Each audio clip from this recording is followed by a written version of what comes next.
Hi, I'm Arkush for ChicagoSunTimes.com with our Week 8 NFL Fantasy Football Report. Some players you probably want to get in your lineup if you want to win. And we're going to start with a couple of Detroit Lions. Don't know the status of Calvin Johnson, but know that Matt Stafford should have a big game against an Atlanta defense that has stopped nobody all year long. So play Matt Stafford and play Golden Tate, whether Calvin Johnson's there or not. He was brought in to complement Johnson, but he actually leads the NFL in yards after the catch, and he's played as much without Megatron as he has with him, so they are must starts for you.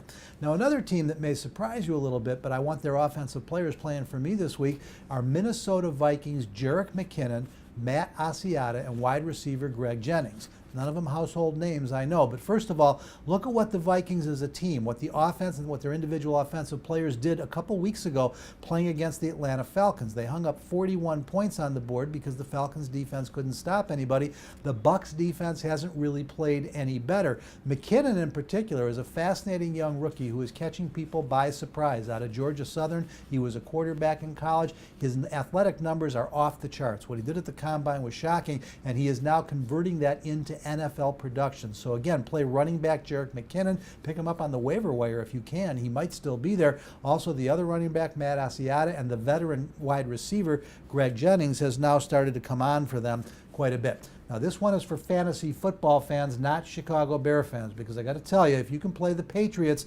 Julian Edelman, Brandon LaFell, Shane Vereen, Bears defense has not gotten it done. Yes, they've won and played better as a team on the road, but even on the road with those wins, their defense has struggled a little bit. You know, Edelman probably is a starter in most leagues because of the number of catches he gets, particularly PPR leagues, but I expect him to score once or twice and to pile up some yardage against the Bears. Also, I look at LaFell. He's already got 3 touchdowns. It's unlikely Bears cornerback Kyle Fuller is going to be able to go. Of course, Peanut Tillman's already gone. Sherrick McManus, DeMontre Hurst, they're not the answers.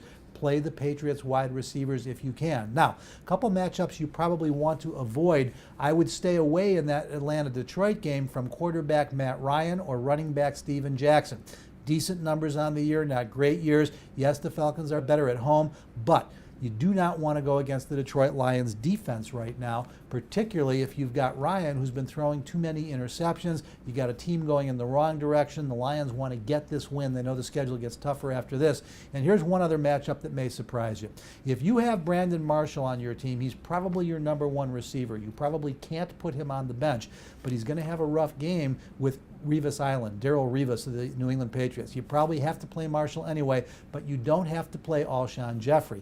Alshon Jeffrey is not as successful when Marshall is struggling or not on the field. Brandon Browner is getting healthy. He's the other corner. He will probably be matched up with Jeffrey as much as you'll see Revis matched up with Marshall. I would be very leery of having Alshon Jeffrey in my fantasy lineup this weekend. That'll do it for our ChicagoSunTimes.com fantasy football report. But for the best in sports all week long, 24 hours a day, 7 days a week, stay right where you are at ChicagoSunTimes.com.